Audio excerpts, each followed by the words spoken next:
Barbarian became a classic many years ago. Its trademark roundhouse sword swipe would neatly decapitate your opponent. With this noble heritage behind it, Barbarian is now bursting out of retirement and onto your PS2. You can have up to 4 players on screen at once, using the multi-tap accessory, along with an additional 4 computer-controlled characters. And there's a range of characters to suit every fighting style. There are 12 arenas to fight in, each of which has numerous areas and levels. All the scenery is interactive, with the stronger characters throwing trees around, whilst the more agile will be clambering all over the place. And pull off enough of the special combos, and your magic bar increases to the point that you can unleash one of the impressive magical attacks. Despite the fact that the graphics may not be up to Dead or Alive 2 or Virtua Fighter 4 standards, the versatility of the fighters and the interaction with the environment more than makes up for any shortcomings.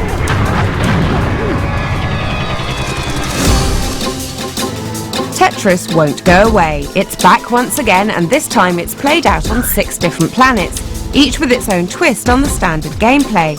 Your task is to visit each world and beat them at their own game. 4, 3, 2. The 6 worlds variants are Classic Tetris, which you should know well enough by now, Square Tetris, similar to the classic version, but you also get points for making and clearing squares of blocks, Cascade Tetris, where widowed blocks fall into the spaces below, Sticky Tetris involves digging through the blocks and clearing the bottom line. When pieces fall next to a matching piece, they stick together. Hotline Tetris requires you to clear the marked lines, with the higher lines scoring the most points. And finally, Fusion Tetris gives you atom blocks that need to be connected to the fusion block at the bottom. Manage that and you cause a cascade.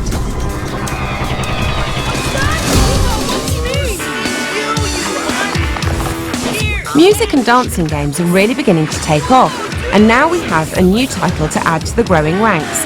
Meet Guitaru Man.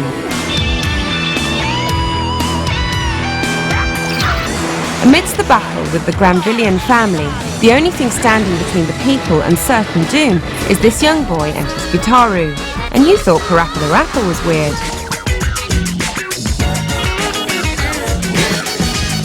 Keeping with the rhythm, you need to shoot, duck and dodge your way to victory. To do this, you have to press the right buttons to proceed through the particular rhythms. And also use the analog stick to position yourself on the right chords, so that each beat sounds just right. There are multiplayer modes for up to 4 players and a wide range of musical styles, running the gamut through rock, groove, reggae, jazz, J-pop and techno. I won't be bad anymore. I'll be good. As Fatboy Slim pointed out, music is the new weapon of choice.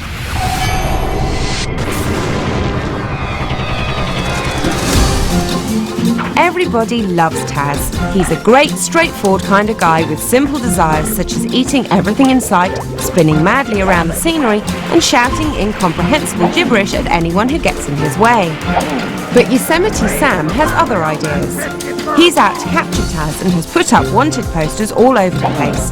Taz will have to whirl about the place destroying posters and generally being hyperactive in his attempt to get back home to Tasmania. As Taz, you get the chance to crash through solid objects, eat everything, shout and spit at people with nets, dress up and even try the ever so subtle sneaking tactic.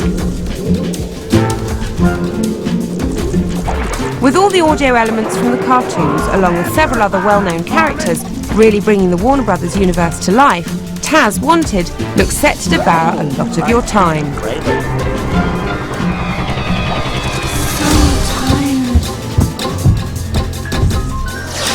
Meet Mr. Mosquito, the first ever mosquito simulation for PS2.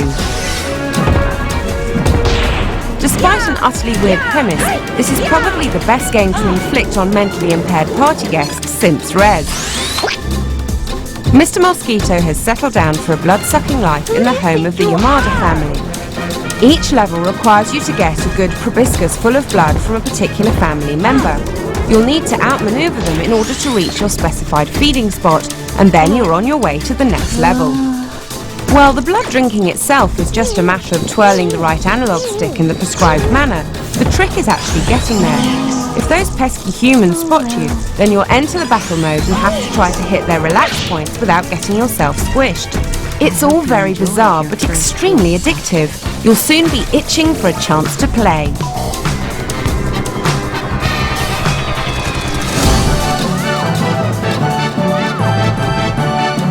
It's not every day that a game turns up giving you the chance to conduct an orchestra, but that's exactly what Mad Maestro is all about.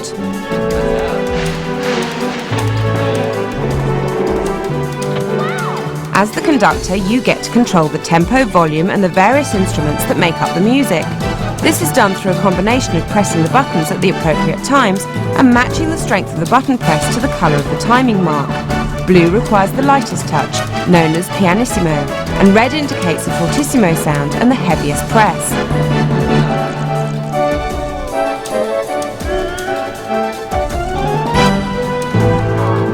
There are 34 pieces of orchestral music included. This is Hungarian Dance No. 6 in D major from Johann Brahms.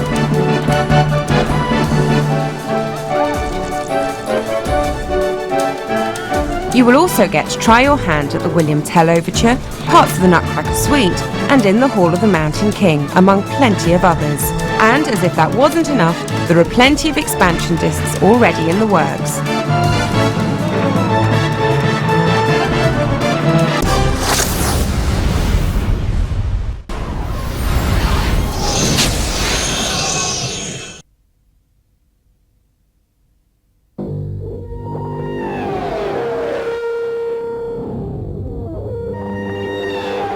Every time we see a new racing game these days, we expect to see gleaming cars, vivid sunsets, and a range of new tracks.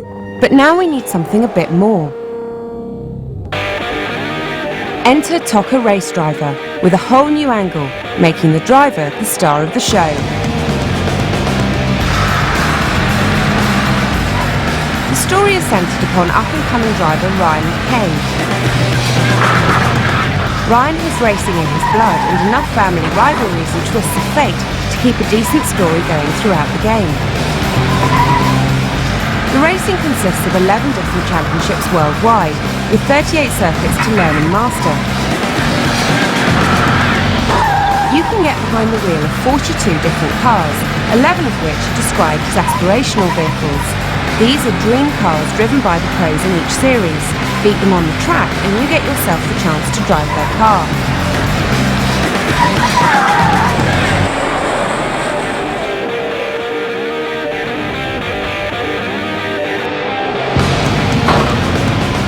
The sense of immersion is exceptional, and you'll soon begin to feel that you really are leading Ryan through his career.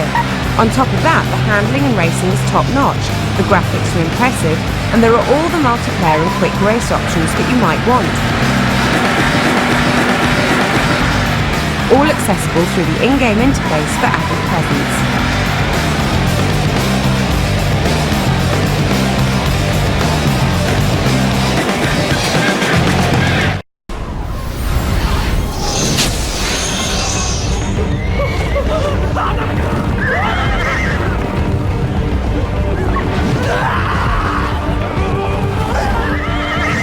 Set 10 years after the original game, Onimusha 2 introduces us to a totally new cast of characters and a fresh perspective on the events of feudal Japan.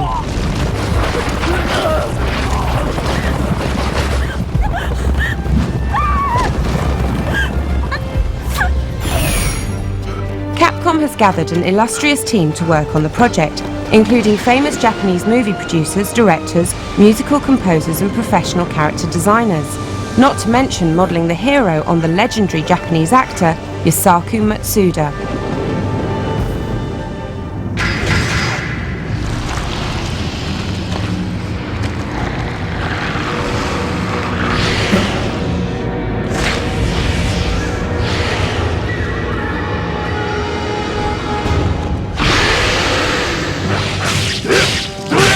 As you can see, we still have the exquisitely pre-rendered backgrounds, but with added camera work, elegant special effects and greatly improved graphics. So much so that we're now even allowed to venture out in the daytime.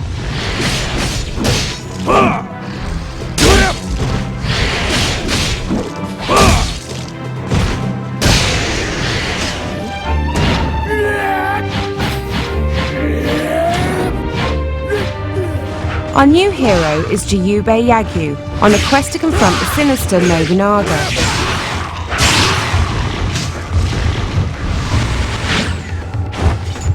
He has the potential to be joined by a selection of sub-characters, each specialising in their own fighting styles involving swords, spears, guns, or the ancient ninja arts.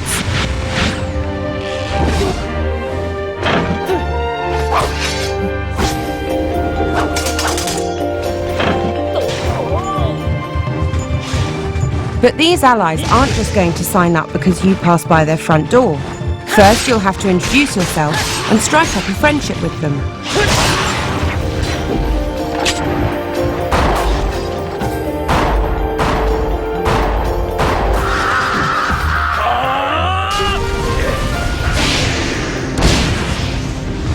Then, as you progress through the game, you can strengthen your bond by offering them gifts from the loot you'll be collecting. Give them some good stuff, and they'll be your friend for life.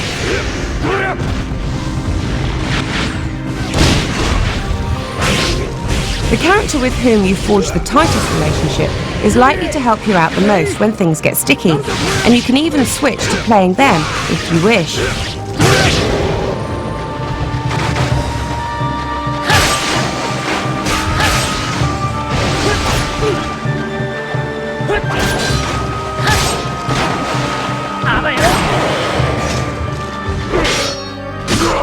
In this way, there are plenty of diverging paths in the game, and the boss fights can be approached with a variety of tactics.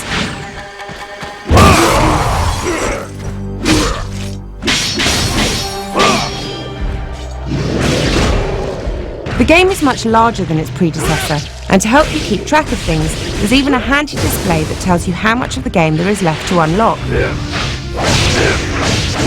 You certainly won't see it all the first time through.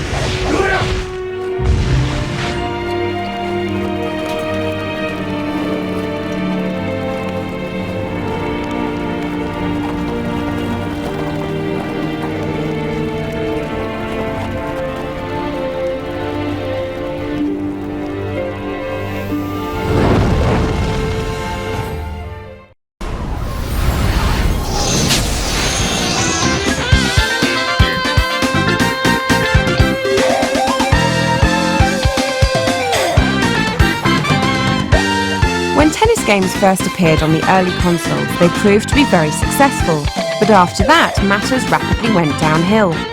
That was until the arrival of Virtua Tennis on Dreamcast, but PS2 just seems to have missed out until now. Smash Court Pro Tournament has obviously learned from Virtua Tennis and may just prove to be just what PS2 needs. Kornikova and Rafter versus Hingis. Smash Court has everything a tennis game should have. Stylish 3D graphics, realistic gameplay provided in a very similar style to Virtua Tennis, and of course, Anna Kornikova.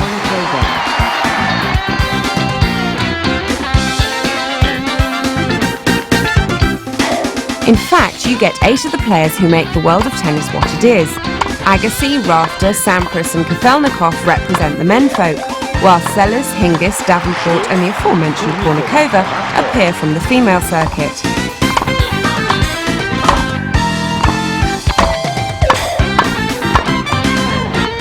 Unfortunately, despite the character models being nicely animated, as you've undoubtedly been paying close attention to, the different players don't seem to vary much in their styles. Still, it does mean that you can pick whomever you want to see on screen the most and still play with your preferred style.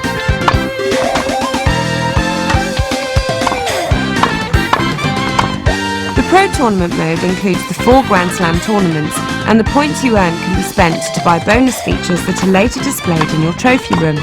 These include new camera angles, player photos and plenty more besides.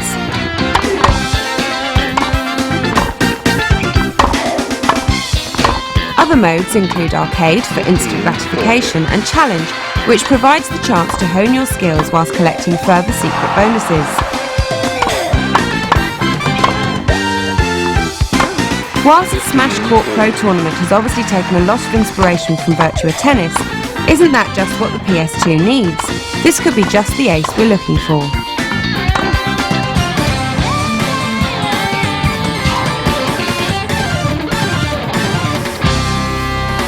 Smash Court Pro Tournament.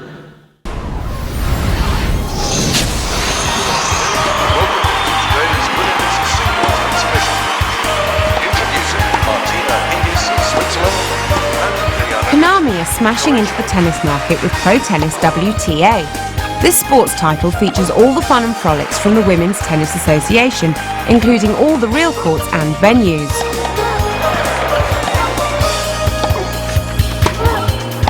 There are 20 female players available, including both pros and up-and-comers, with such famous names as Martina Hingis, Monica Seles, Serena Williams and Lindsay Davenport appearing in nicely animated and fully detailed character models.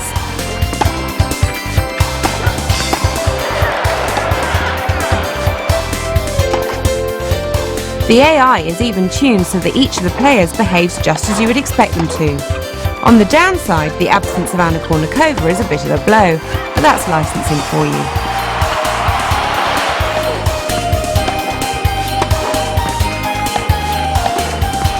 Despite the fact that the off-court atmospherics are a bit sparse, once you're on the court there's plenty going on. The realistic ball physics makes for a natural game of tennis, and the court's surface type determines the pace of the game. The controls are straightforward, meaning even beginners can get straight into the action.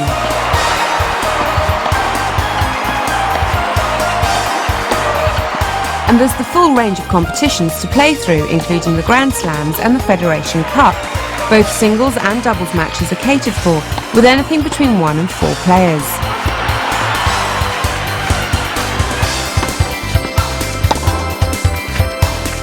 Pro Tennis WTA looks ready to take the courts by storm, game, set and match. And its appeal obviously has nothing to do with lots of women running about in short skirts, obviously.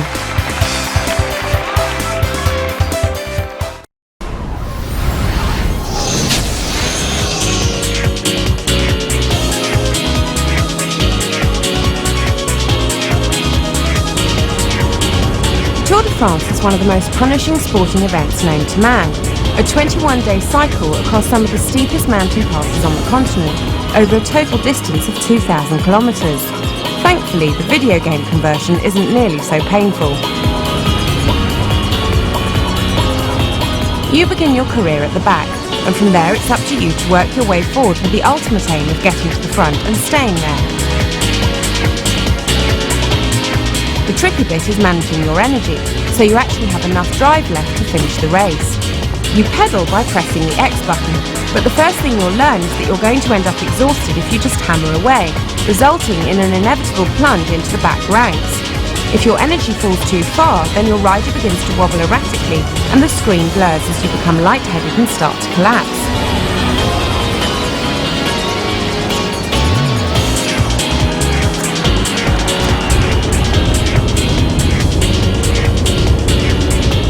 Conserving energy is the name of the game. This can be achieved by slipstreaming behind other riders, avoiding crosswinds by cycling in the lee of your competitors, and making the most of freewheeling down hills. You also have a limited supply of energy drinks to keep you topped up, but you'll have to stop pedaling for a moment in order to drink them, so watch out.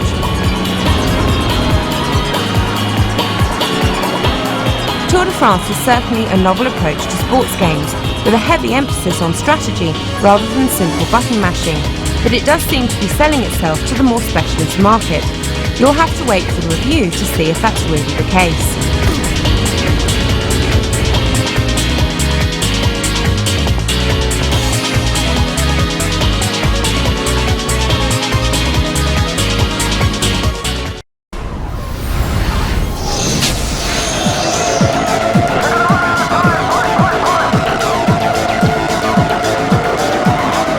Is this the future of Formula One? Downforce introduces us to a group of drivers who have split from the Formula One Championship after being held back by the rules and regulations for too long. Races have become boring, with little overtaking and excitement at an all-time low.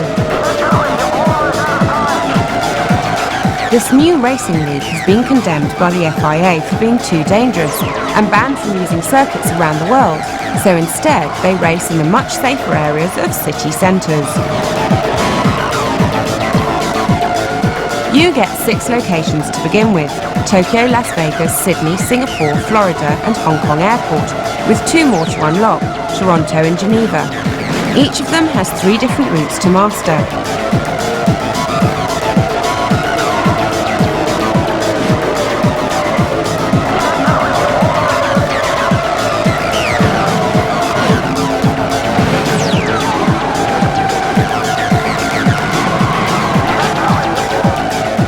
Cars use the latest technology to increase speed and downforce, and with less stringent rules, the teams have worked in different areas to create a wide range of enhanced supercars. There are 14 in total, 4 of which need to be unlocked, and each of them has their own unique characteristics. When you plough through these cars into one another, they explode with some fantastic displays, thanks to the real-time rigid body dynamic system, guaranteeing no 2 crashes are the same. Throw in a choice of drivers, some fiendish AI and a range of game models, including several multiplayer options, and everything is well up to speed in the high-octane world of downforce.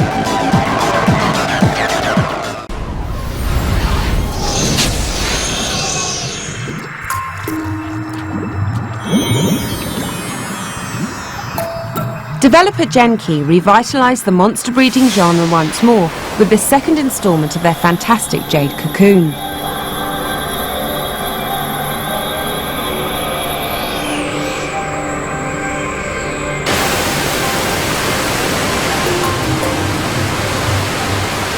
Splicing an intricate RPG storyline into the usual addictive gameplay makes the series a much better survivor than other monster breeders.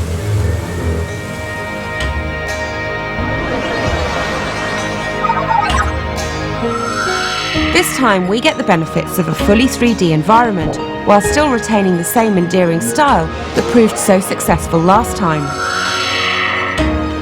We also get some impressive voice acting for every conversation, including up to 1,000 different events and 65 different speaking characters.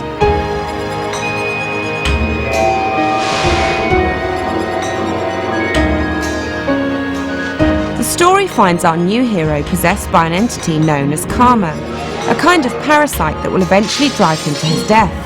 Thus, he and his companion set out in search of 4 orbs that will lift his curse. Each of these orbs is located in a particular elemental forest, providing vast amounts of arboreal scenery themed on earth, water, fire and wind. And of course, while on their quest, they're joined by the traditional motley of bizarre allies.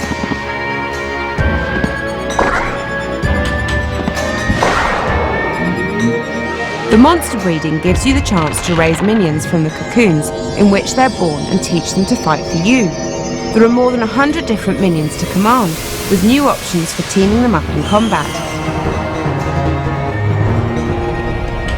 You can even upload your creatures and show the world your beautiful creations.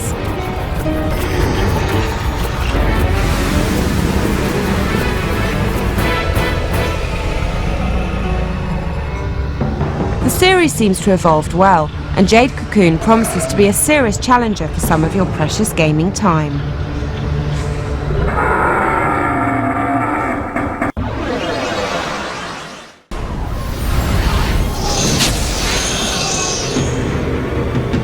When developer Saknov left Square and came to live under the Aruze banner, it produced Kudelka, an RPG set in the late 19th century Scotland, and now its second dark RPG, Shadow Hearts, looks set to be even better. The story begins in France, the year is 1913, and a British gentleman's corpse is found in an alleyway, brutally murdered. His young daughter, who was thought to have been travelling with him, goes missing, but eventually the media furore dies down and everyone forgets about it. Ah, a new actor in our play. It's at this point that our daring and somewhat supernatural hero steps in. Beaten back initially, he soon takes up the challenge, and from here on, things just get more bizarre. Not the most normal of people, our hero has a power, which allows him to absorb the powers of elemental beings through a process known as fusion. He can then use their powers to help him in combat. The combat system itself involves a timing-based system called the Judgment Ring. Press the button when the rotating indicator passes over the highlighted areas and you score a hit.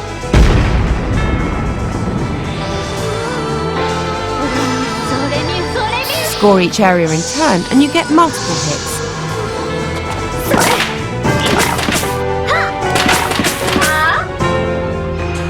The target segments vary in size depending on the difficulty of the move you've chosen and the skill level of the character.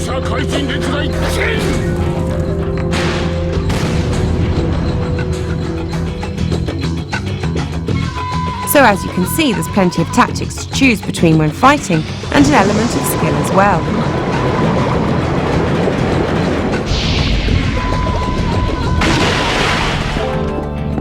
Shadow Hearts is certainly shaping up to be a game worth seeing, with a clever and intricate plot, beautiful visuals and a novel combat system.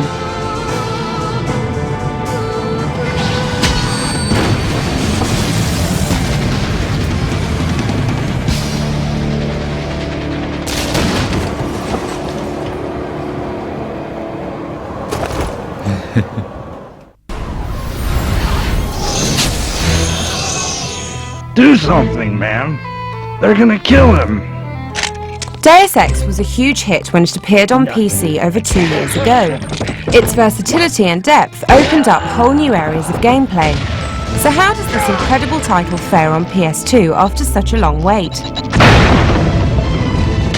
First off, this is no simple port. The entire interface and control system has been rethought to allow for the console's capabilities. Hola, bro. What is it? You on Rook's territory now.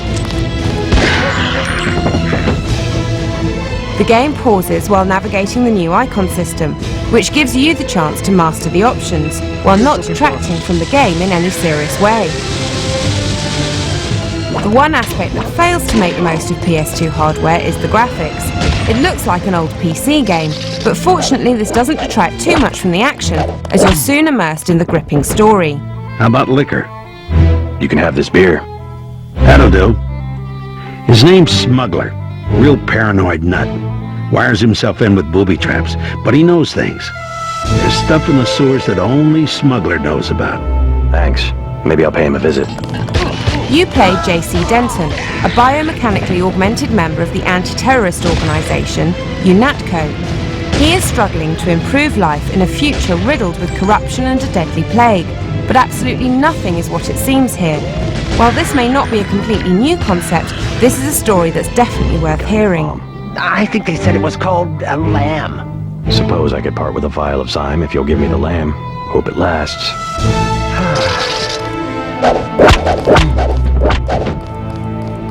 But it's the versatility that makes Deus Ex such a legendary title. You have a vast range of skills to choose between, and you'll have to decide which areas you're going to specialise in. Having different skills means that certain approaches become feasible, and all of the obstacles facing you can be dealt with in a whole variety of ways. Computer hackers can make use of a building's defences, stealth experts can avoid many sticky situations, and gun-toting loonies can march through the front doors.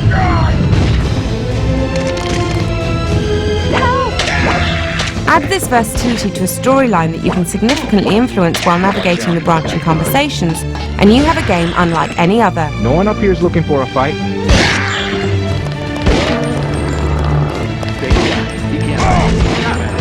Every new approach opens new areas and closes others. You can replay again and again without ever feeling that you're retreading old ground. Deep, dark, and dangerously addictive. We've had to endure much, you and I, but soon there will be order again.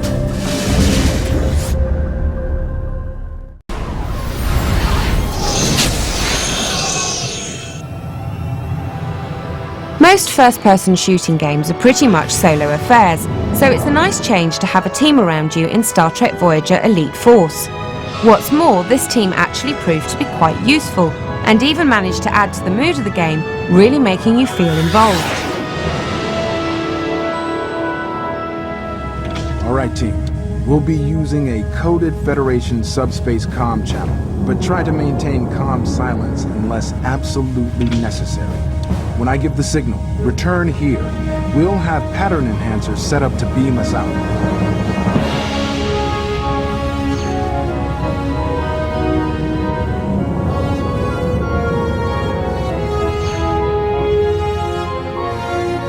The plot sees Voyager stranded in a space junkyard without any power, and as leader of the away team, it's up to you and your squad to explore the surrounding hulks to find a way to escape. Unfortunately, these hulks seem to be less than deserted.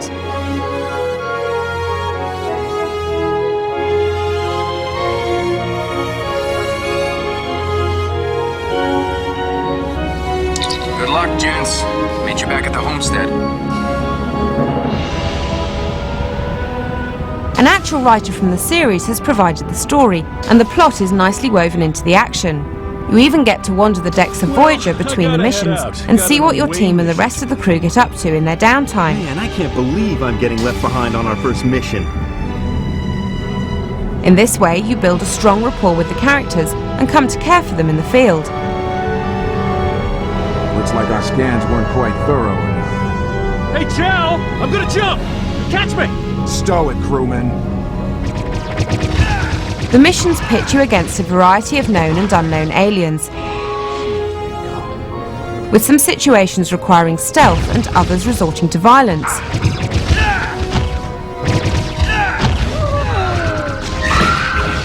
You can even get some practice in on the holodeck. Unfortunately, this PC port really falls down when it comes to the technical details.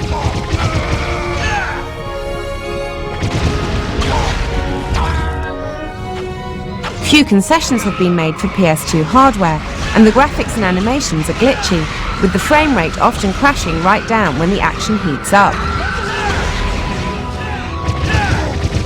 Still, if you're a die-hard Trekkie fan, then you might be able to overlook these flaws and enjoy the authentic Star Trek ambience.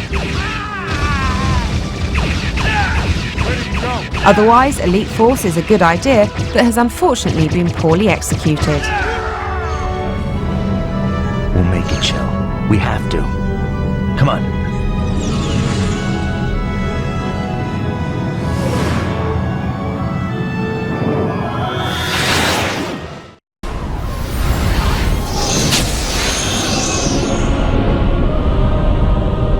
There's a complex relationship between the various Blood Omen and Soul Reaver titles, but the most notable thing about Blood Omen 2 is the return of the ancient vampire Kane, back in business, drinking blood, wielding supernatural powers, and carving the opposition into small bite-sized chunks.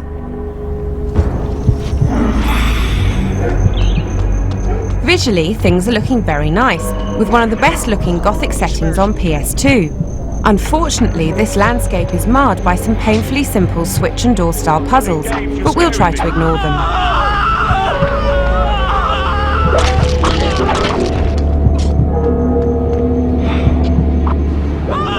Replenishes his energy by guzzling the blood of those he encounters. You can try to be noble if you're so inclined by only drinking the blood of evildoers.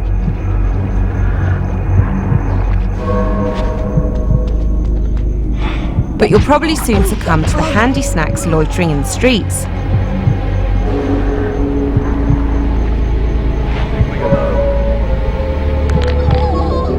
These innocent villagers react realistically to the appearance of a predator in their midst. Some of them run, some cower, but none of them get away.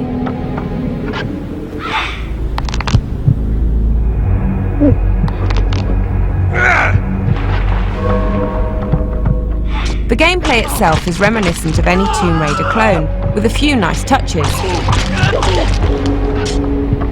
The target locking button is a definite advantage, allowing you to stay focused on a single opponent until you're done with him. You can also block incoming attacks, which can build up Kane's rage gauge, allowing him to use even more violent special moves.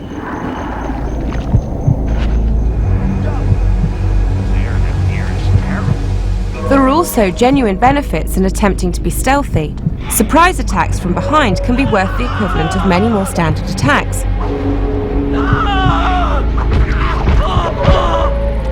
And couple this with some of Kane's supernatural powers, such as mist form, and things can become gruesome very quickly.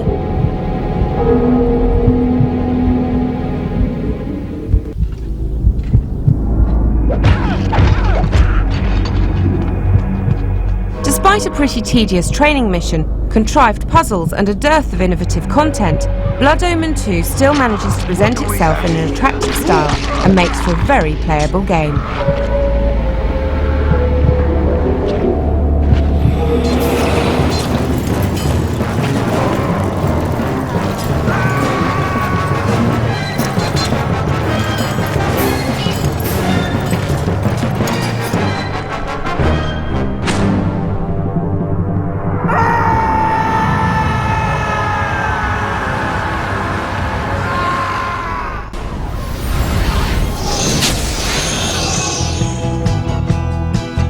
James Bond, Austin Powers, The Avengers, No One Lives Forever has it all, with big doses of clandestine spycraft, incompetent henchmen, cliched crime lords, Q-style gadgets and exotic globetrotting.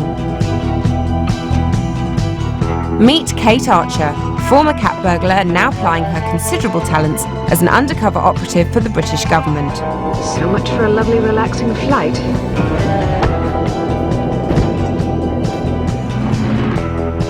The story itself is actually interesting and often highly amusing. It can even make you want to watch the cutscenes. The voicing is very professional and well scripted. Would you care for a light? Thanks, but I don't smoke. And the plot is littered with red herrings, unexpected twists and typical Bond-esque moments. Even stopping to listen to the guards chatter is well worth your time. Want anything to drink?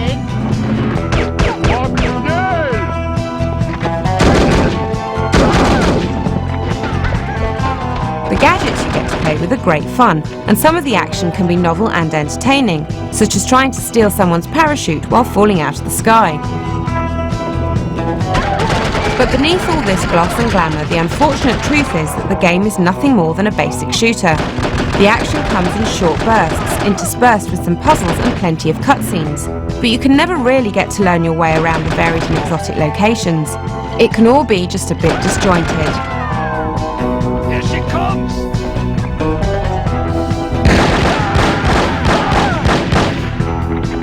Despite a few attempts to spice things up with explosives to disarm and cameras to dodge, the action is primarily popping caps between the eyes of unsuspecting henchmen.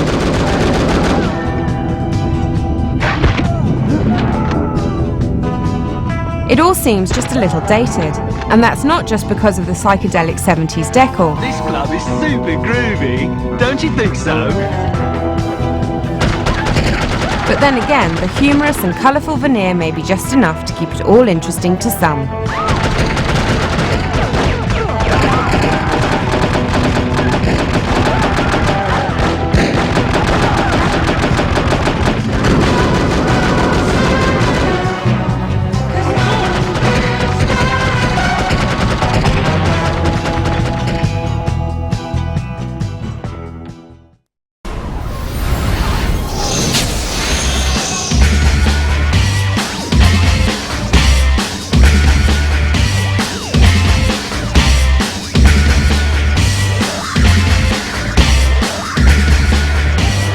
If you've ever spent an evening discussing the various failings of football managers, then LMA Manager 2002 is certainly the game for you.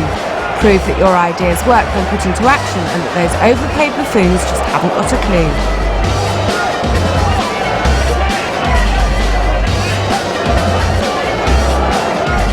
LMA now features 6 leagues, the English, Scottish, French, German, Italian and Spanish, all running concurrently to really bring the game to life. It also means there are plenty of players out there to scout, approach and hopefully enlist into your dream team.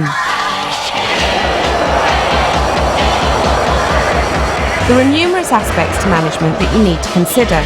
Scout out and win over the best players out there, improve your team performance with cunning tactics and practical training programs, and pay for it all with intelligent ticket costing and advertising deals.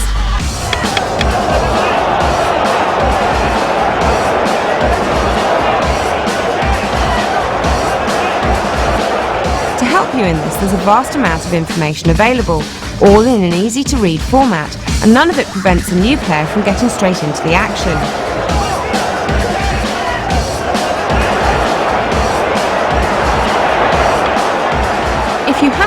faults, you could point to the limited formation choices, or perhaps the advertising decisions that can get pretty tiresome after a while. But the only real problem LMA presents is the serious damage it's going to do to your free time.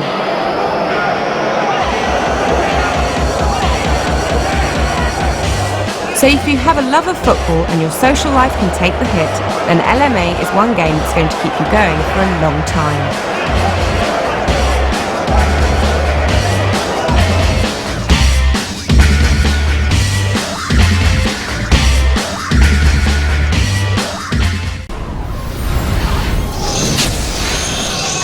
As the latest roaming 3D beat-em-up from developer Use, Eve of Extinction still manages to fall into the usual pitfalls for games of this genre.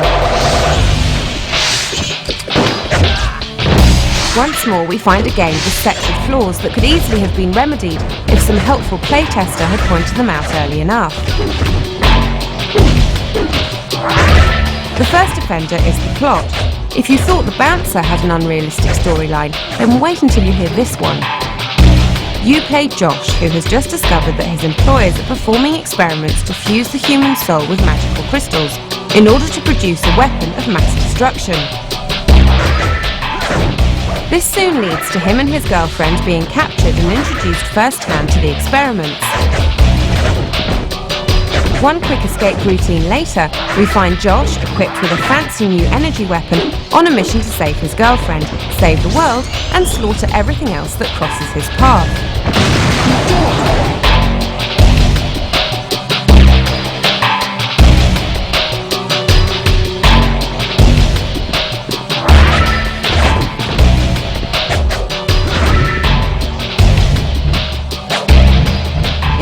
Isn't enough to concern you, then you'll soon find yourself irritated by the behaviour of an uncooperative camera, with a habit of wandering off at inconvenient moments.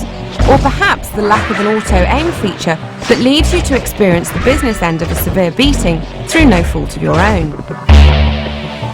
Or maybe the occasional action sequences that take away control of your character and leave you playing with the on-screen icons. What's more, the puzzles are primitive to say the least. Pull the lever to open the door? How challenging is that?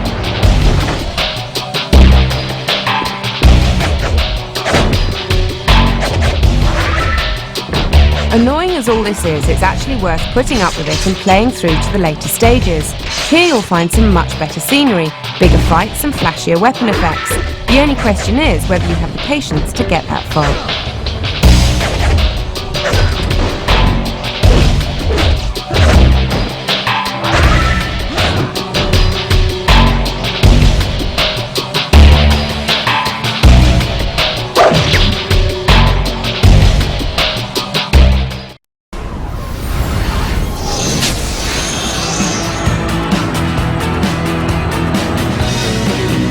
We're back onto the racing circuit, but this time bigger and badder than ever before. Super Trucks brings the behemoths of the road into the racing action, where being aggressive is ranked as highly as any actual driving skill. Ramming is a legitimate tactic, and clipping their tail end to send them into a race-shattering spin is all part of the game. The first thing you notice when playing Super Trucks is that it really isn't easy to control. The steering is twitchy, skiddy, and tends to lead to spinning off the road at the slightest jostling, which isn't helped by the aggressive nature of the other drivers. Just getting through a lap intact can be a bigger challenge than many games offer. Eventually though, you'll get the hang of compensating for the steering, but in the meantime you can be thankful for the fast restart times.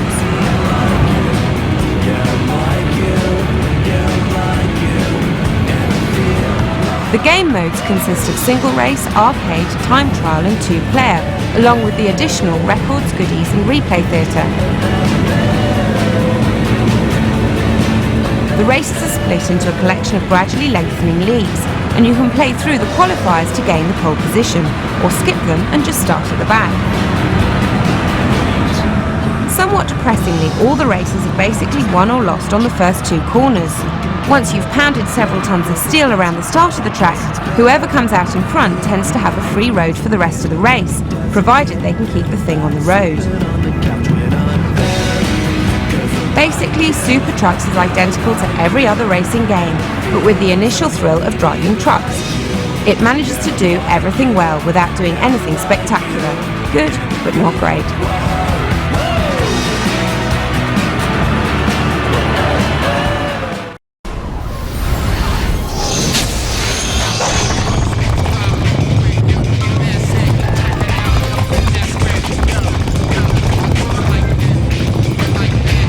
Horse racing is a seriously neglected genre in PS2 games, but that's all about to change with the arrival of G1 Jockey. There may be no gambling, but you do get plenty of nicely animated action. The focus of the game is on the career mode. Initially, this sees you impressing a stable owner in order to earn yourself a ride. There are plenty of statistics to completely boggle the beginner, but thankfully there are numerous advisors to help you out. When you're ready, it's down to the racecourse. This is where things get really tricky. While the controls are beautifully simple, the actual racing skills are incredibly difficult. The horse only has so much stamina, so you need to pace the race well and time your final dash carefully. This isn't helped by the challenge of working out exactly where on the course you are. And whether you win or lose, your reward is a simple fade out, which seems very unsatisfying after you finally get the hang of it all. There are thousands of horses to deal with, and there's even a multiplayer mode for added entertainment. But still, the whole thing becomes pretty boring very quickly. There are only so many times you can stare at a horse's behind before it begins to damage your brain. G1 Jockey is a great horse racing simulator, but the question is whether anyone actually wants to play a game like this. Only really recommended for those with a fanatical love of horses and no opportunity to get near the real thing, or those with a fetish for staring at horses' butts.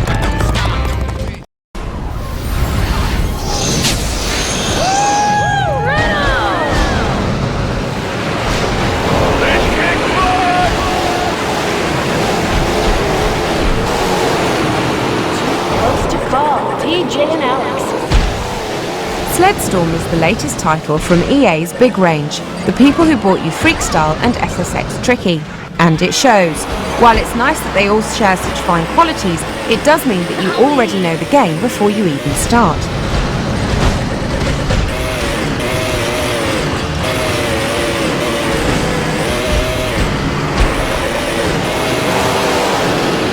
The similarities are extensive, including a familiar feel to the courses, characters, soundtrack, controls, tricks, stunts, competition modes, and even game structure. It does make it feel a bit like a remake of a title you probably already own. Fortunately, all these familiar qualities are of the pleasant kind, and the whole game is still great fun to play.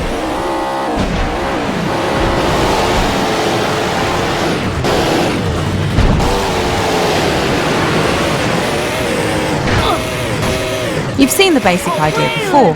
Hurtle down a hill, discover secrets, perform tricks and avoid splatting yourself into trees. As you successfully navigate your way down the course, your storm rating increases, which in turn provides greater speeds, invulnerability and even more spectacular stunts.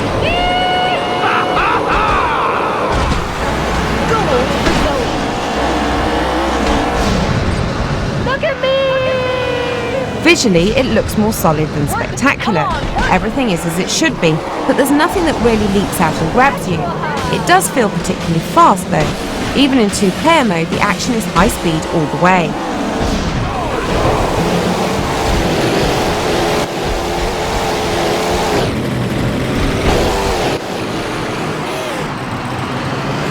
On the downside, there are only 7 courses to defeat, but the variety of game modes lengthens things a little, and there are plenty of secrets and stunts to keep you occupied for a long while yet.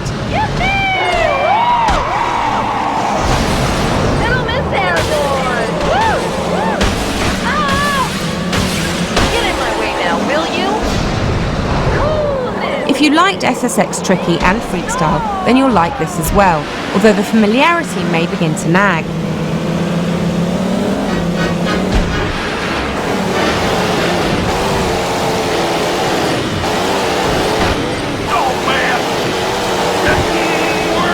Despite not being the most novel game on the market, it still manages to provide plenty of fun.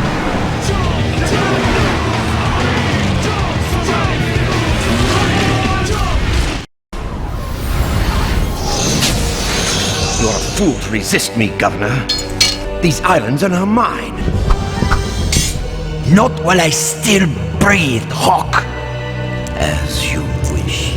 Prepare yourself for swashbuckling action as Pirates: The Legend of Black Cat takes us to a time of adventure, treasure, and 16th century gameplay.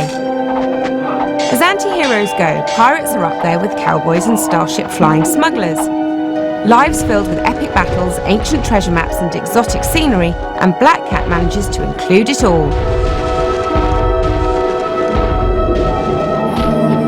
There are two different types of gameplay here. The first consists of Tomb Raider-style exploration and fighting, while the remainder involves sailing the seas and epic sea battles. It all kicks off when Cat inherits her father's map, as all good pirate stories do. From there, she sets off across a huge ocean dotted with myriad islands, each of which holds numerous adventures and exciting battles. The problem is that it's all a bit too simple. The exploration and combat are woefully outdated, poorly animated and pretty dull. Combat can often just be a matter of hammering the attack button until you're the last one standing. The sea battles aren't much better. Despite the chance to upgrade your ship and purchase new weapons, you still find yourself buying all the armour you can afford and then simply pounding away at the enemy until one of you sinks. Tactics optional. But despite these flaws, Black Cat seems to hold a certain charm that will keep you wanting to play anyway, if only to see if things improve with progress.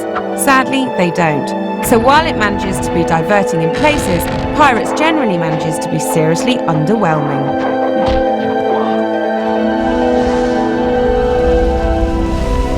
My mother was a pirate?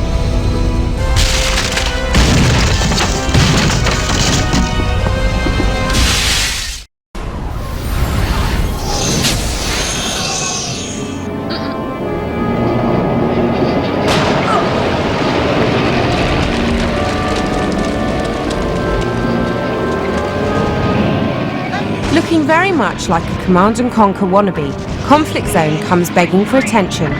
So is it worth your time and money? Well, no, not really.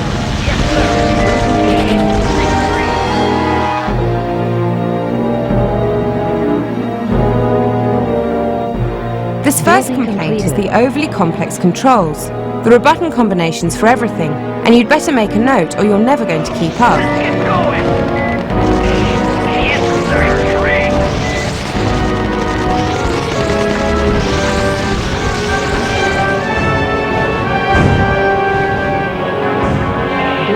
Secondly, there is the depressingly obvious fact that this is just a simple clone of Command & Conquer, and a very old version of C&C at that.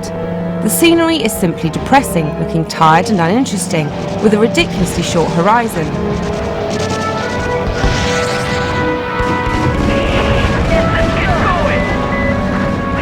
The units move across this dull terrain in an unrealistic fashion, and they don't even have the decency to look solid. Anyone going to war in a paper tank deserves everything they get.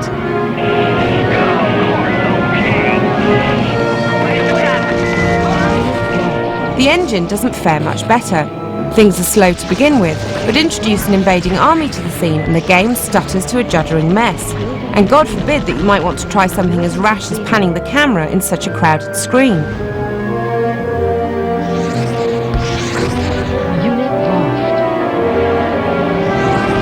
Conflict Zone just seems to end up being too difficult to control, annoying to play, and ultimately a poor imitation of a classic genre. If you're going to compete with the greats, then at least make an effort.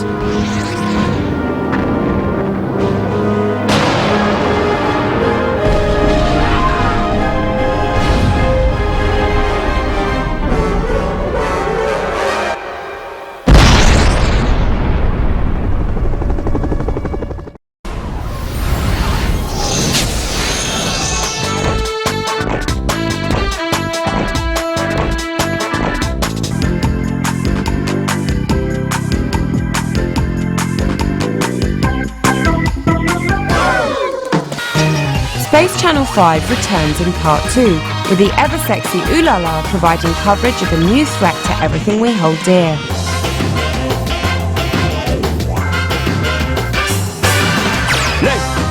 Ooh La La is looking sexier than ever, and she has plenty of wardrobe changes to keep things interesting, although the background scenes look a bit plain compared to those in Part 1. The enemies aren't aliens this time. Instead, we have dancing robots. These guys come with a new array of songs that are original, while still carrying plenty of character from the original. Right, right. Left, left. Up. Choo, choo, hey. Some sequences now contain song lyrics with a button pressed at the end, which require more perfect timing. And there are guitar parts that are even trickier. Here you have to copy the arm movement with no other prompting.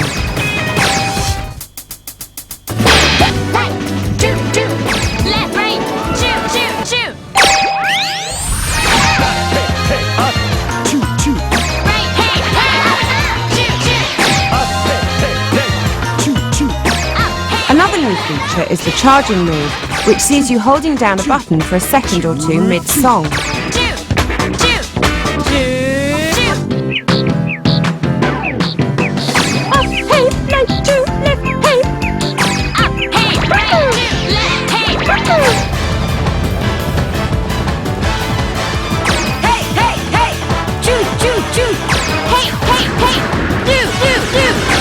You'll also get to see the return of several co-stars from Part 1, all with new outfits and ready to get straight into the groove.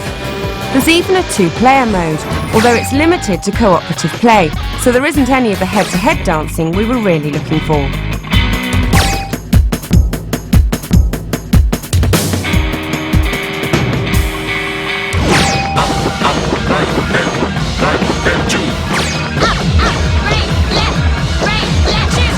Space Channel 5 Part 2 is more of the same, much more.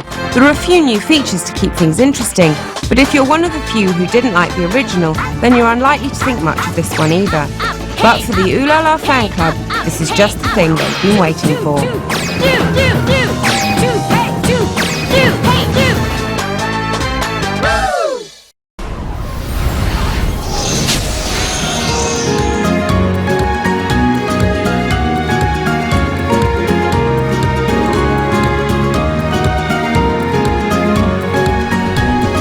Legaia Jill's Saga is a strange choice for a sequel, as the original PS1 game, Legend of Legaia, wasn't exactly a smash hit.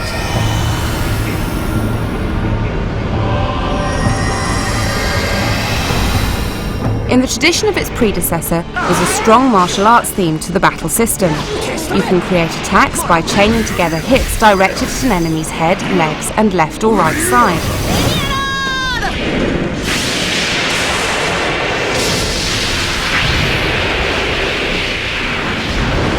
There are also some specific combinations called arts, which are more powerful attacks and are well worth mastering.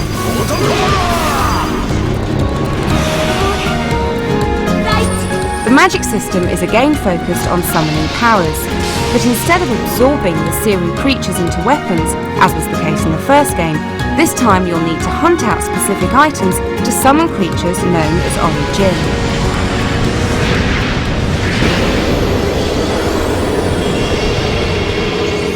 Just like the original, you get a trio of main characters and their roles will also be pretty familiar, although the names and the faces have changed.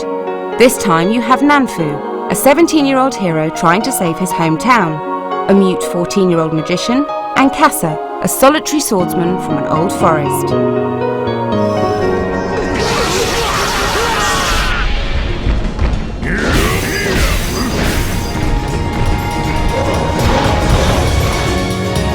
The graphics had improved to make use of the new hardware, with larger, more accurately proportioned characters.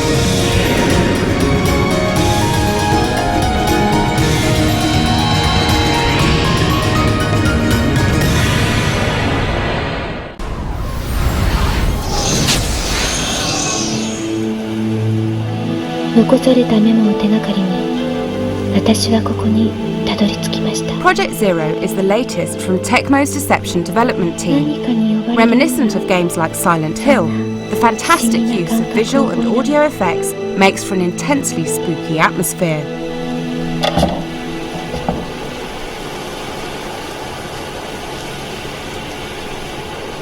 Nisa.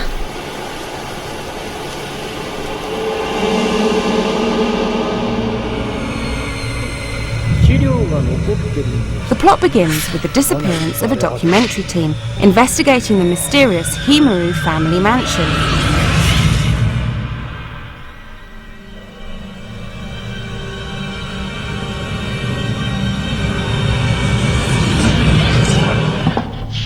"17-year-old Miku Hinasaki is concerned for the welfare of her missing brother, Mafuyu, and goes in after them, only to discover the ancient house is filled from top to bottom with the restless spirits of the dead.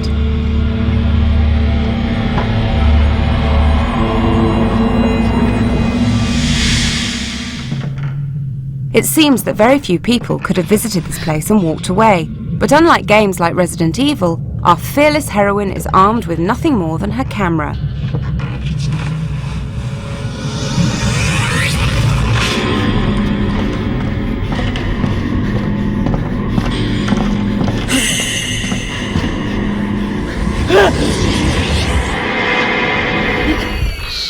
Fortunately, it seems that ghosts are particularly vulnerable to having their photograph taken.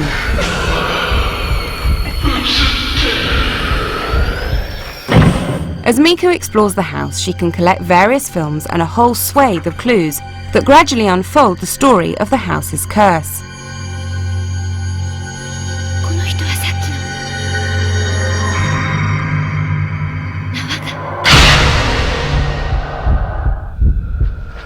Different films have different effects on the ghosts, and training the camera on an attacking spirit before taking a picture increases the damage inflicted.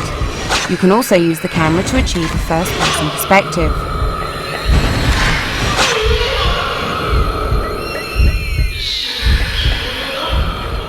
The indicator in the bottom right corner of the screen indicates the presence of the supernatural, warning Miku of impending attacks, but also drawing her attention to various spirit-touch clues that litter the building. Photographing these hotspots allows her to progress further into the mansion, unlocking previously sealed doors. Altogether, Project Zero provides a fantastic atmosphere that even makes walking down a deserted passageway a nerve-wracking experience.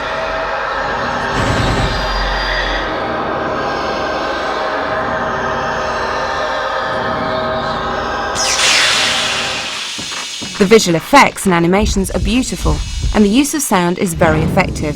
Definitely one to watch out for.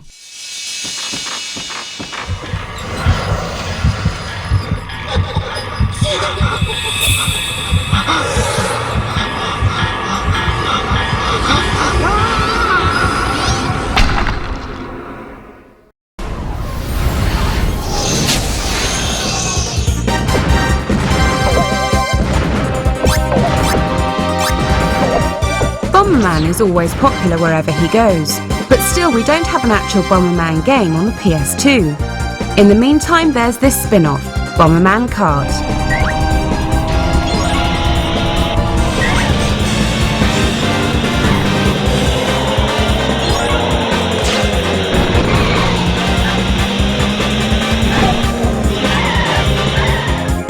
As with most kart games, this takes a not-so-serious approach to racing, featuring tracks littered with special pickups and colourful scenery.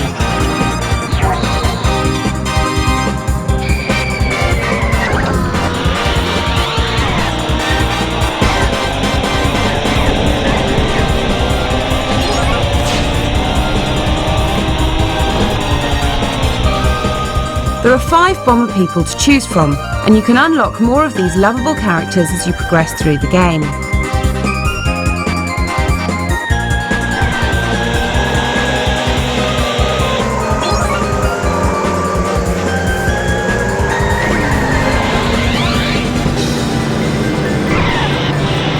There are plenty of game modes to choose from, with a selection of standard race types for 1 to 4 players, and then a big heap of enjoyable mini-games to add a bit of variety.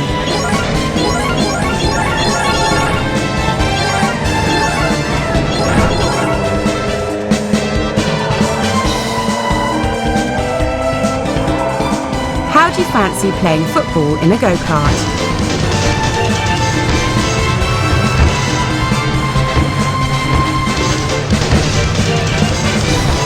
This is just the sort of bouncy cartoon fun that we've come to expect from Bomberman.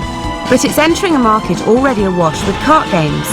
When do we get to see a true Bomberman title?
From Acquire, the makers of the Tenchu series, Samurai plunges you into the early Meiji period of Japanese history.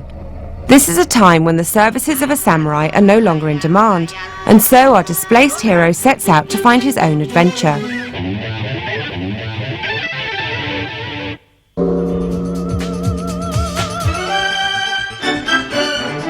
Arriving at a remote mountain village, he discovers a feud between the Kurofu family and the Akadama clan concerning the rights to an iron manufacturing plant. From this point on, the choices are up to you. Your position with respect to the feud can vary wildly depending on the decisions you make over the course of the game. You can ally with either side, solve the feud diplomatically, ignore it altogether, or even just wipe out the entire village when they really annoy you.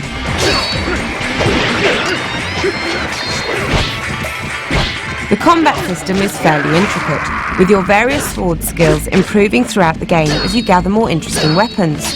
You'll also notice that your weapons have a durability rating, and the more work your blade gets, the more often you'll need to trot down to the smithy and fix things up.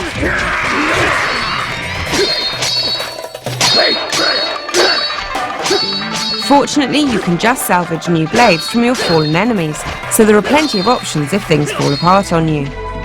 There's a lot of versatility to be had here, with all the choices of direction and even the chance to select your hero's facial features and outfit. And as you play through the game, you can unlock more appearance modifications and even new game modes, such as the 2-player option. Samurai is currently set to arrive in the West later this year, under the banner of BAM Entertainment, and with its name changed to Way of the Samurai.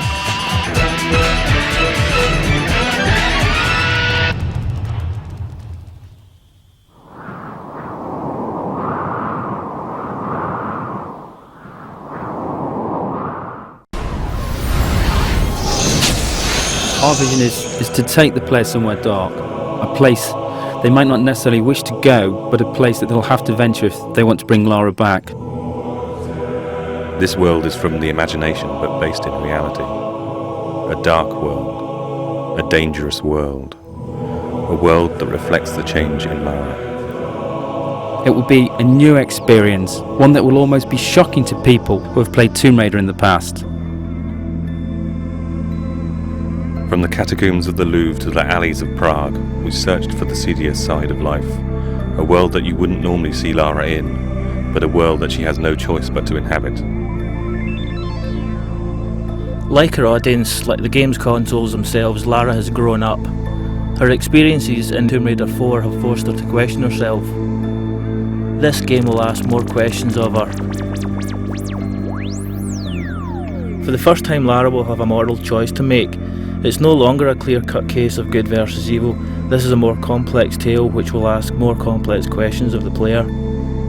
The player controls how the story develops much more than in previous Tomb Raiders. Basically, when Lara talks to a character, the player can also choose whether Lara is nice, nasty, or dismissive to another character.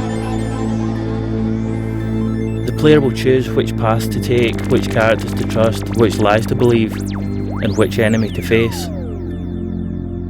It's a much more intelligent game for the enemies as well as Lara.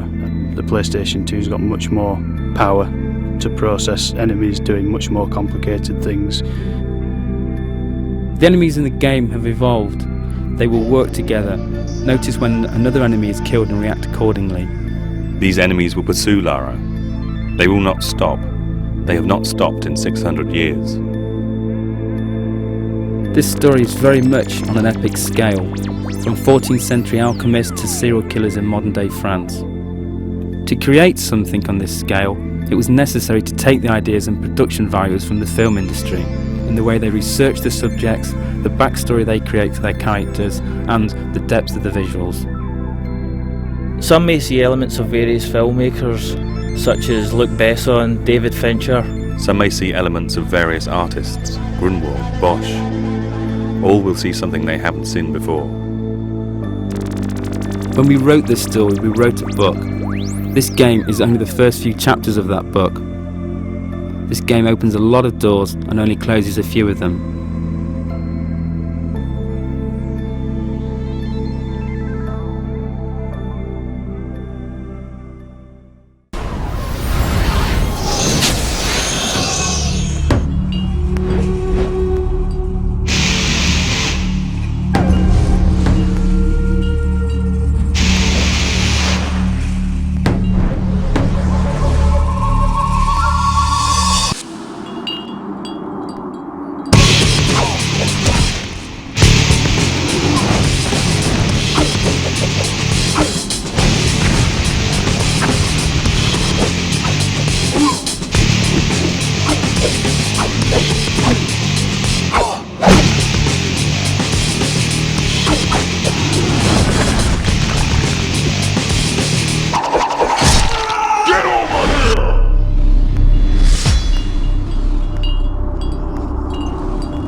Fight one! Ready, go! When it comes to lightning-fast strikes and supreme agility, VF4's Pai Chan is the best there is. Her main asset is to combine speed with a variety of different combination attacks.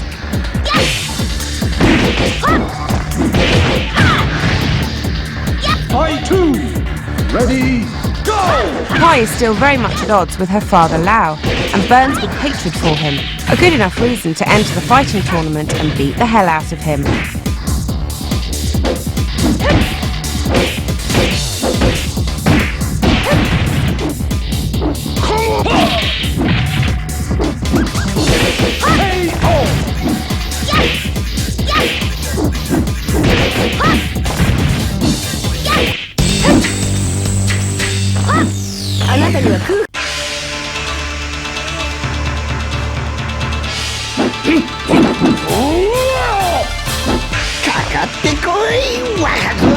Fight one! Ready, go!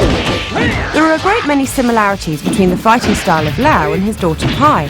Both of them are specialists of the combination strike, and both use a very similar form of technique.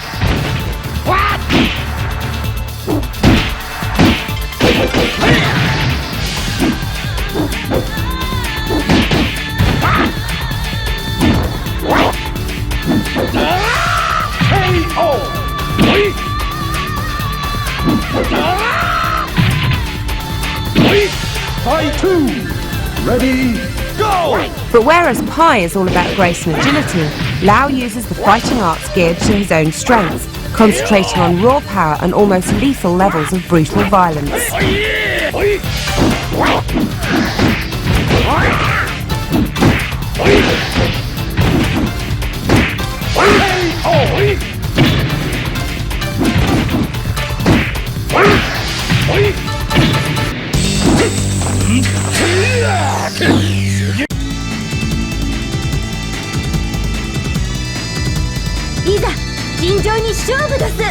Shut up! Just come on. Fight one. Ready, go! This traditional Japanese lady has an air of elegance and tranquility about her. Her moves flow with grace and purpose, but make no mistake, she's also able to dish out tremendous levels of violence.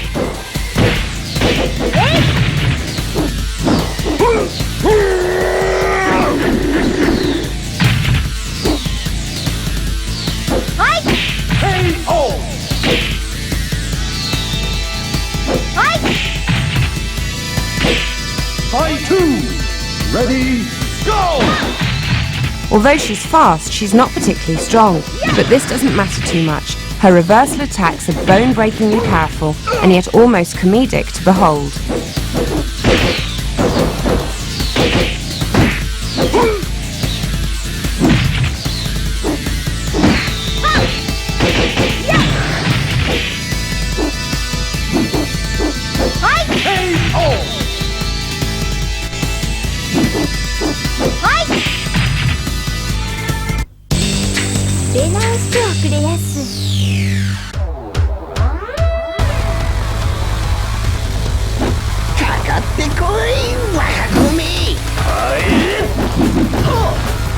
Fight one. Ready, go!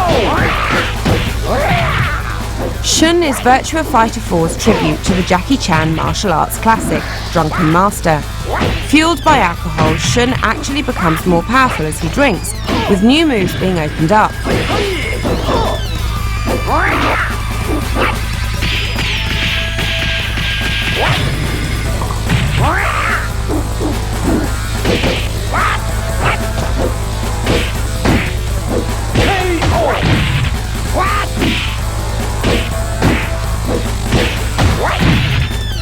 Fight two. Ready, go! Incredibly limber, agile and strong for one so old, Shun is reputedly the best all-round character in VF4.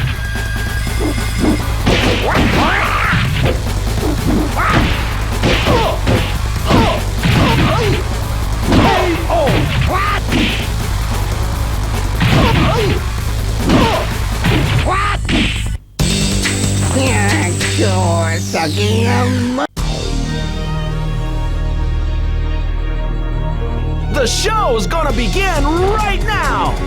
Come on, let's begin. Fight one. Ready, go! The token French character in the game is a spoilt teenager who ran away from a rich upbringing with nothing but his mastery of the ancient mantis fist technique to his name.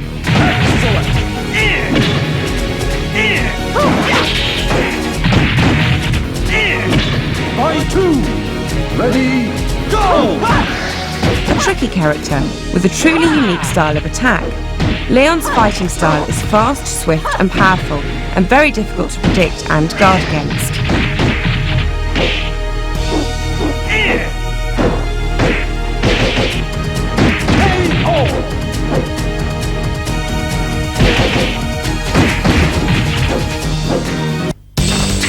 It's a matter of course. I'm gonna win!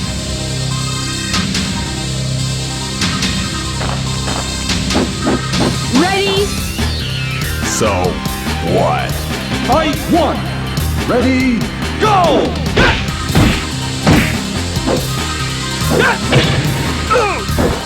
One of the new additions to Virtua Fighter 4's character list is this powerful American woman. Take that!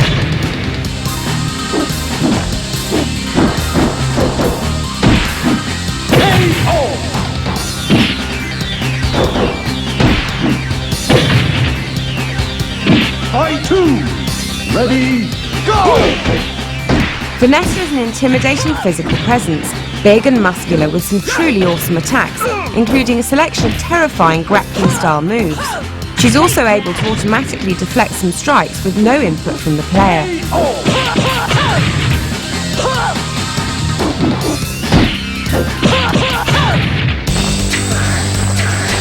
Wanna fight again?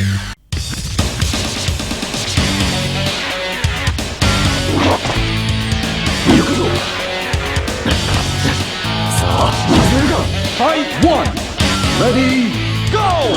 The ninjutsu representative of Virtua Fighter 4 has a style all of his own. able to come up with a devastating attack to cater for just about every situation.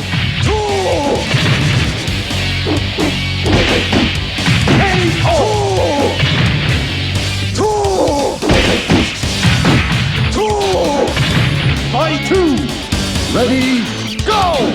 Kage is the VF4 personification of guile, cunning and power. His approach to combat doesn't seem to carry much favour with the VF4 fans, but there's no denying his effectiveness.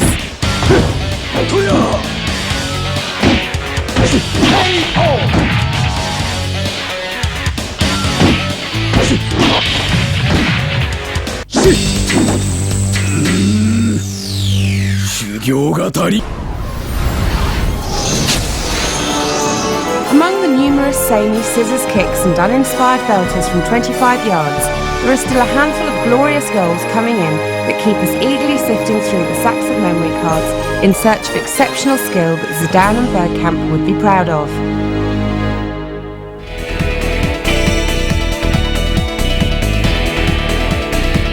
In third place this month is this comical display of defensive shambolics from Simon Enver that ends up with the ball trickling over the line to the dismay of a colliding keeper and defender. The second best goal of the month falls to Robin Cottrell, who almost manages to recreate the famous Roberto Carlos bending free kick against France with this powerful swerving effort.